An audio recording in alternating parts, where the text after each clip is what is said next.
The story begins with Jason Miller, a skinny 16-year-old with a perpetual worried expression, facing the nightmare of being the new kid at Westridge High School in suburban Chicago. Everything and everyone were strangers to him, and he already anticipated the ridicule his appearance would bring.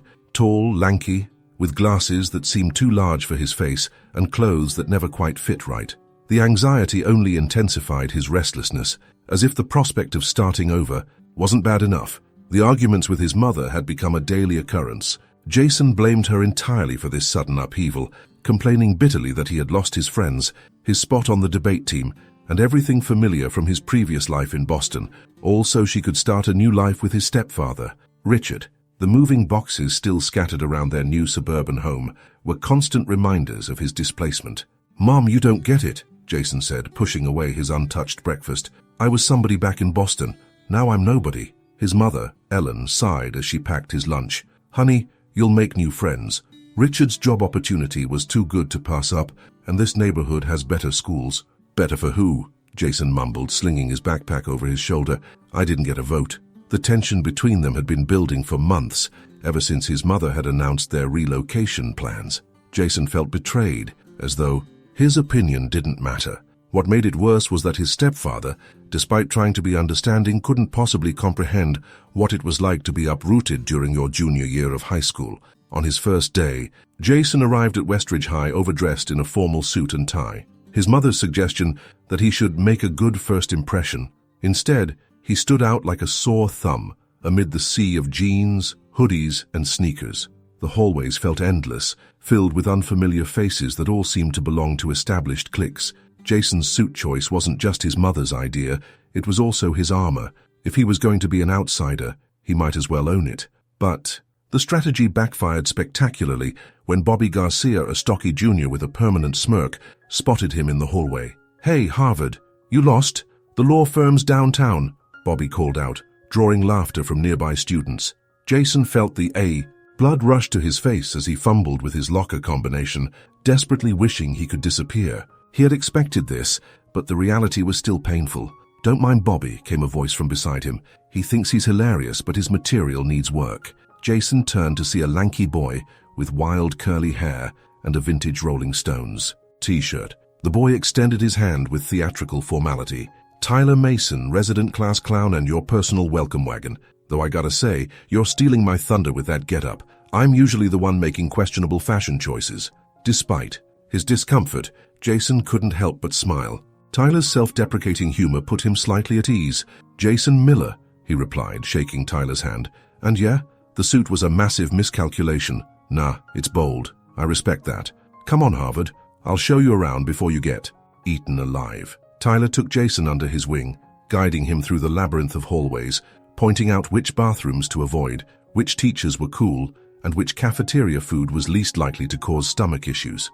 By third period, Jason had met Olivia Chen, a cheerful girl with bright blue streaks in her hair, who immediately declared herself Jason's ally in the treacherous waters of Westridge High. "Tyler's great," Olivia explained, as they walked to English class, "but he'll forget to tell you important stuff because he's always got his head in the clouds." Like he probably didn't mention that Mr. Peterson locks his door exactly 30 seconds after the bell, no exceptions. Jason was grateful for their guidance. For the first time that day, he felt like maybe, just maybe, things wouldn't be completely terrible. That feeling evaporated during lunch period when Jason first spotted her in the school courtyard. Amber Collins was radiant. There was no other word for it. With long blonde hair that caught the sunlight and a laugh that seemed to float above the cafeteria noise, she commanded attention without trying. Jason couldn't look away. "Earth 2. Harvard," Tyler said, waving a hand in front of Jason's face. "I can literally see the cartoon hearts popping out of your eyes." "Who is she?" Jason asked, not bothering to deny his obvious interest. "Amber Collins," Olivia replied with a knowing sigh. "Varsity cheerleader, straight-A student, volunteers at the animal shelter on weekends, basically perfect." Tyler shook his head. "Also dating Logan Mitchell, captain of the boxing team and the human equivalent of a great white shark." As if on cue, a muscular senior with a chiseled jawline and cold eyes approached Amber, putting his arm possessively around her shoulders. Even from a distance, Jason could see there was something controlling in the gesture. "That's Logan," Tyler whispered. "Unnecessarily. Word of advice, appreciate Amber from afar, very far, but Jason couldn't help himself. When Amber stopped by their table to borrow a pen from Olivia, he seized the opportunity. "Hi, I'm Jason," he said, extending his hand awkwardly. "I'm new here." Amber's smile was genuine. "Welcome to Westridge. The suit's a bold choice. I like it." Encouraged by her friendliness, Jason took a deep breath. "Thanks. I was wondering if maybe you could show me around sometime. I mean, if you're not busy." He never got to finish his sentence. Logan materialized behind Amber, his expression thunderous. "She's busy," he interrupted, his voice hard. "With me?" Jason tried to recover gracefully. "I just meant—" "I know what you meant," Logan cut him off. Before Jason could react, Logan's hand was on his shoulder, shoving him backward. Jason stumbled, losing his balance and crashing into a nearby table, sending trays clattering to the floor. The cafeteria fell silent. Then came the laughter, scattered at first, then spreading like wildfire. Jason scrambled to his feet, his face burning with humiliation. "Back off, Logan," Olivia said, stepping between them. "He didn't know. Now he does," Logan replied, his eyes never leaving Jason's. "Let's go, Amber." As they walked away, Jason caught a glimpse of Amber's expression, a mixture of embarrassment and apology. But she didn't say anything. She just followed Logan. "That," Tyler said, helping Jason clean up the mess, "is why we admire Amber Collins from a safe distance." The days at Westridge followed a pattern that Jason had feared.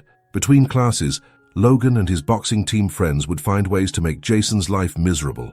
They'd knock books from his hands, trip him in the hallway, or make loud comments about his fancy lawyer clothes when he passed by. Jason had abandoned the suits after that first day, but the damage was done. The nickname Harvard stuck, used by some students affectionately, by others mockingly. He was branded as an outsider, a status that seemed impossible to shake. At home, Jason tried to hide his growing frustration. Richard, his stepfather, would greet him each day with genuine interest. "How's the new school treating you, buddy?" Richard would ask, his voice hopeful. "Fine," Jason would reply, forcing a smile. "It's good. The teachers are okay." But Richard wasn't easily fooled. He noticed Jason's downcast eyes, the way he retreated to his room immediately after dinner.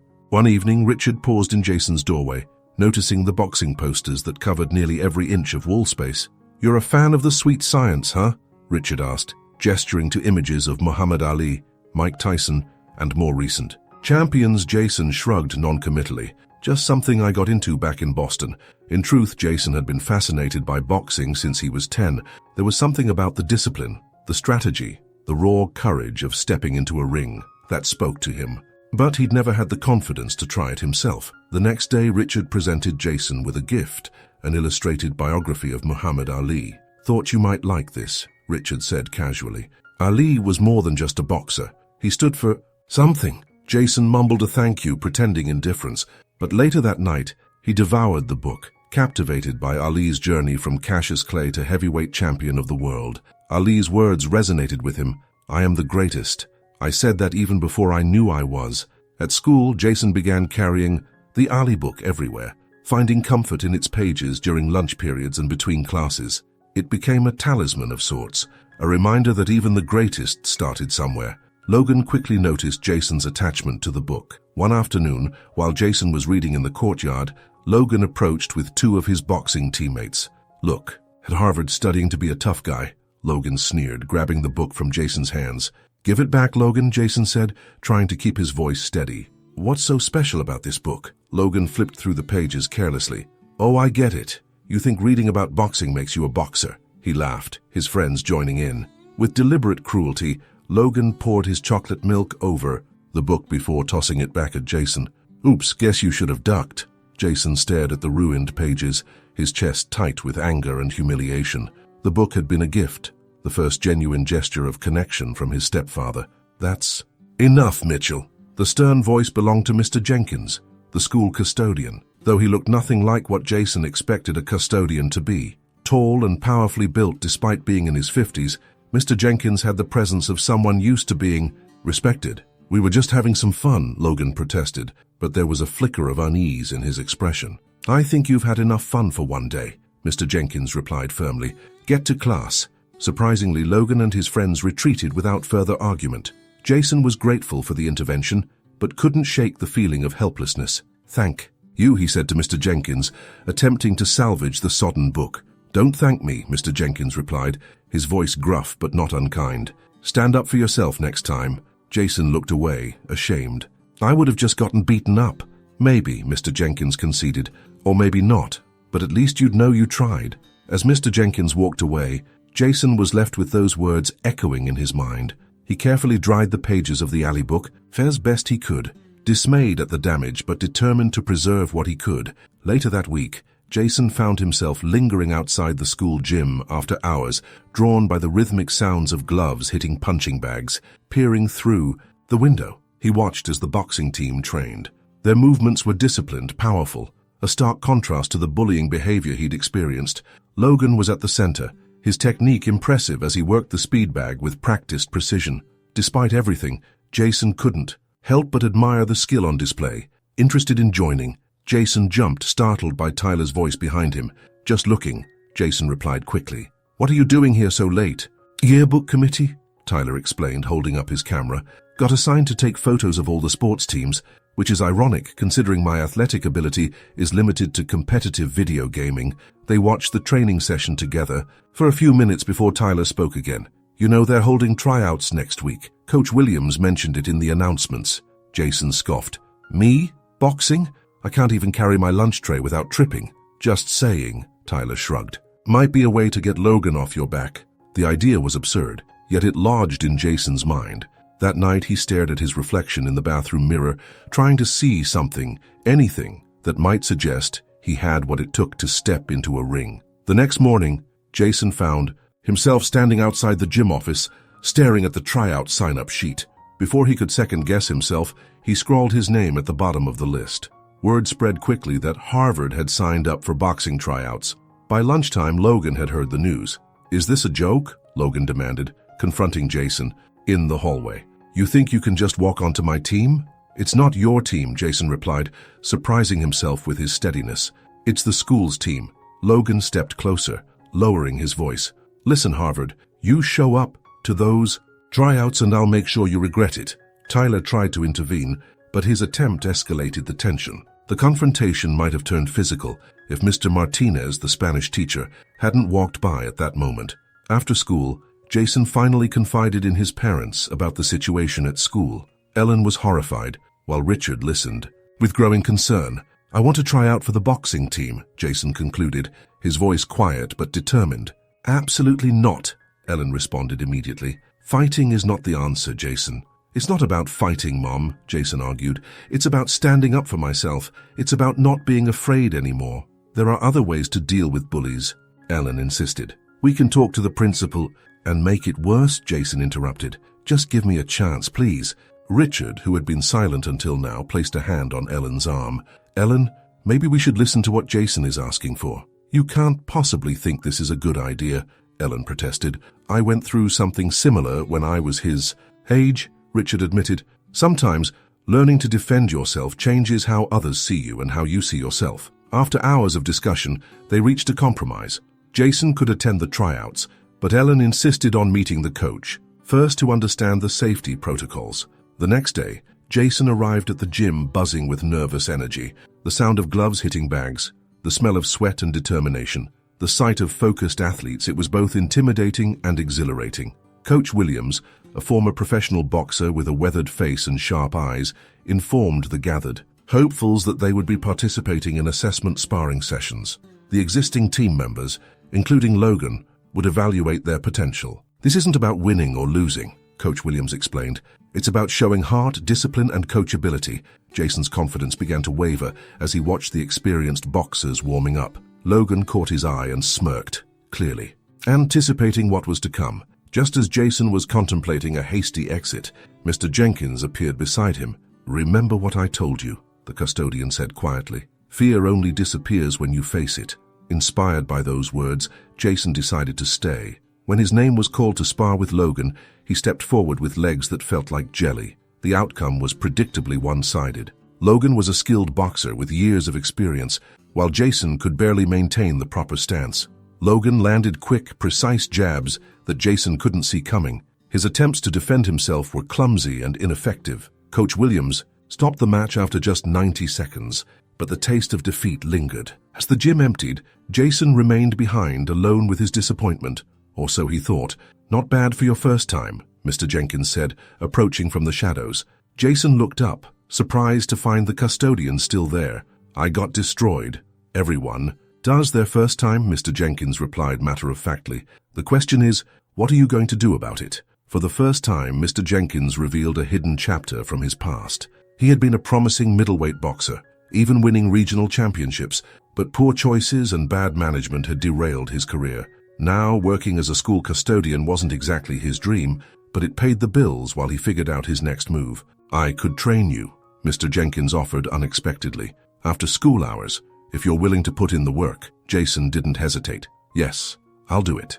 The first days of training were brutal. Mr. Jenkins, who insisted Jason call him Frank, outside of school hours, was a demanding coach. They used an abandoned storage room behind the gym, which Frank had converted into a makeshift training area years ago. "Boxing isn't just about throwing punches," Frank explained, as Jason struggled through his third set of push-ups. "It's about conditioning, discipline, and mental toughness." Jason collapsed onto the floor, his arms shaking from exertion. "I can't. I'm done." "Ali didn't say I might be the greatest," Frank reminded him, holding up the water bottle just out of reach. 3 more push-ups, then water. Frank quickly discovered that Jason tired unusually fast. His concern grew when Jason mentioned offhandedly that he was supposed to take medication with his lunch, but sometimes forgot. "What medication?" Frank demanded. Jason hesitated before answering. "I had leukemia when I was younger. I've been in remission for 5 years, but I still take maintenance meds." Frank's expression softened slightly. "Does your mother know you're training?" "She knows I'm trying out for the team," Jason answered evasively. "She doesn't know about the extra training." "That explains a lot," Frank murmured. "Your overprotective mother, your limited physical activity." "She wanted me to be a lawyer or doctor," Jason admitted. "Anything that didn't involve getting hit." Despite this revelation, Frank didn't suggest they stop training. Instead, he adjusted his approach, focusing on building Jason's endurance gradually and teaching him defensive techniques that would minimize damage. "Smart boxers don't try to absorb punishment," Frank advised. "They avoid it." Over the following weeks, small improvements became significant achievements. Jason's stamina improved, allowing him to complete entire training sessions without exhaustion. His movements became quicker and more precise. Most importantly, confidence, something Jason had never truly felt, began to emerge. He was transforming into the kind of opponent Logan wouldn't expect to face. At school, the dynamic subtly shifted. Jason walked straighter, spoke more confidently. Even Logan's taunts seemed to affect him less. Tyler and Olivia noticed the change, though Jason kept his training with Frank a secret. "Whatever you're doing, it's working," Olivia remarked one day. "You seem different." One afternoon, Logan and his friends cornered Jason near the locker rooms.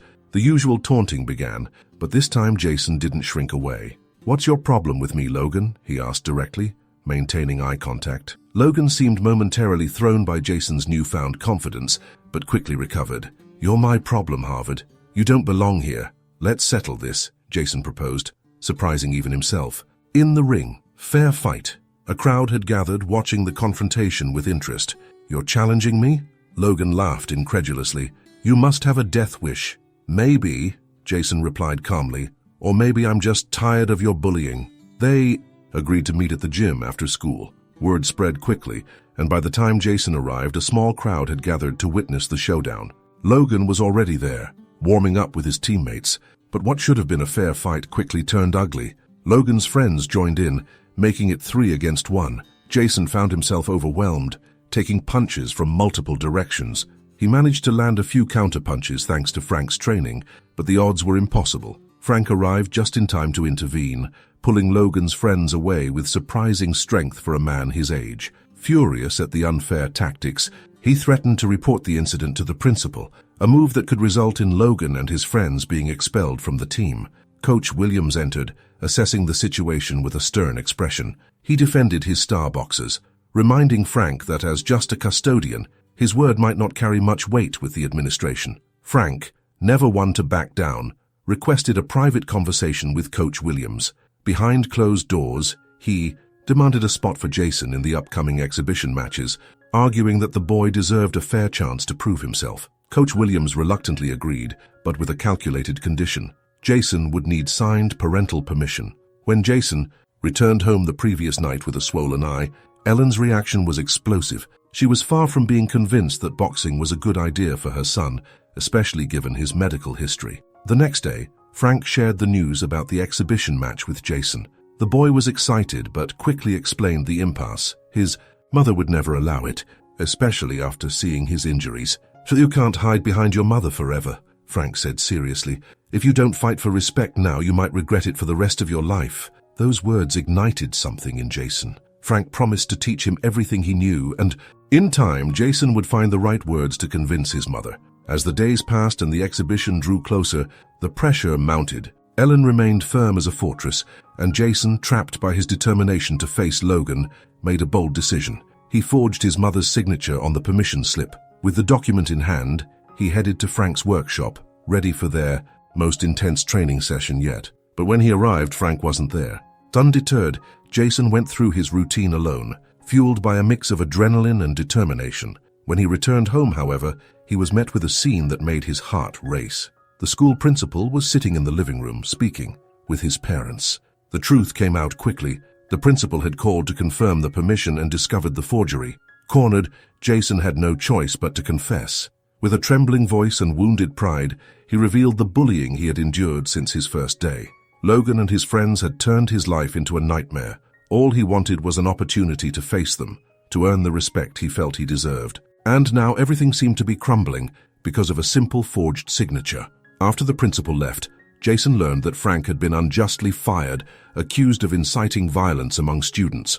Overwhelmed by anger and frustration, Jason stormed out of the house, ignoring his mother's furious calls to return. Later that evening, he found himself at the small houseboat where Frank lived. With a heavy heart, he apologized for causing trouble and humbly asked his mentor to continue training him for the exhibition. Frank, with a calm gaze and a lightness in his voice, told Jason that he had already learned everything he needed. It was time to go home, resolve the issues with his parents, and most importantly, face Logan head-on. Absorbing Frank's words, Jason returned home with a clearer mind. His mother, after reflecting on the situation, decided to support her son's decision and allow him to participate in the exhibition, promising to be in the stands, cheering for him. Chapter 6. The Showdown.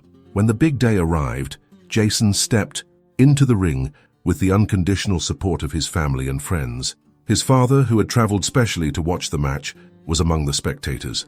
Richard, beaming with pride, gave him a thumbs up from the front row. Coach Williams explained the rules of the match: 3 one-minute rounds with 40-second intervals, with the winner decided by the judges. The fight began, and Logan quickly took control, landing heavy blows to Jason's head. Jason maintained a high guard as Frank had taught him, absorbing the punishment while looking for openings. In the second round, Logan landed a brutal liver shot that nearly knocked Jason off balance. The pain was excruciating, but he recovered. During the break, Frank, who was there to assist him, offered encouragement, reminding him that the pain was temporary and that from now on, no one could take away his worth. He just needed to get up and do what they had trained for, because in everyone's eyes he was already a winner. During the third and final round, memories of Logan's provocations strengthened Jason's resolve. In a moment of pure determination, he landed a clean shot to Logan's face, knocking him down. Logan, a tough and resilient opponent, got up before the final count. The judge's decision came. Logan had won the match, but Jason's courage had shined through. Before announcing Logan as the victor, Coach Williams asked the spectators to applaud Jason, who, despite not winning officially, would become the school team's new main boxer since Logan would be graduating that year. The film ends with Jason at the center of attention, now the star of the school, showing everyone that by fighting for his convictions, he had earned the respect and admiration he so desperately wanted. 6 months later, Westridge High School's boxing team was preparing for the state championships. Jason, now a regular on the team, had developed into a skilled boxer under Coach Williams' guidance. Frank had been reinstated as the school custodian after several students, including Amber Collins, petitioned the administration with accounts of Logan's bullying behavior. In a surprising turn of events, Logan had reached out to Jason after graduation, apologizing for his behavior and admitting that their fight had taught him something about respect.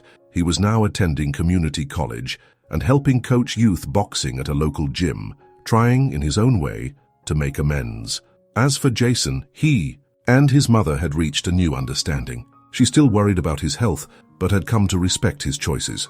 His relationship with Richard had strengthened, bonded by their shared interest in boxing and the mutual respect that had grown between them. One afternoon, as Jason was training in the gym, Frank approached him with a newspaper clipping about upcoming college scholarships for student athletes. "Ever thought about boxing in college?" Frank asked casually. Jason smiled, remembering how far he had come from that first day in his ill-fitting suit. "Maybe," he replied, "but I'm not fighting to get somewhere anymore. I'm fighting because I found something I love." Frank nodded approvingly. "That's the real victory, kid. Not the matches you win, but finding what makes you want to get up when you're knocked down." Jason looked around the gym, at his teammates, at Coach Williams, at the space that had once seemed so intimidating and now felt like home. He thought of Ali's words, "I am the greatest. I said that even before I knew I was." Now he understood what that meant. Greatness wasn't about never falling, it was about always rising. The moral of the story teaches us that true victory isn't about defeating the enemy, but about finding the courage to face our fears and fight for what we believe in, even in moments of pain and humiliation. Each step brings us closer to who we truly are. Jason, by facing his challenges, discovered that the greatest fight is against our own insecurities, and so we reach the end of the story. From 1 to 10, what would be your rating for this film? And if you don't like to comment, leave a like too. Let me know if you're enjoying the video, especially you who made it this far. I'll be hanging around, and until next time.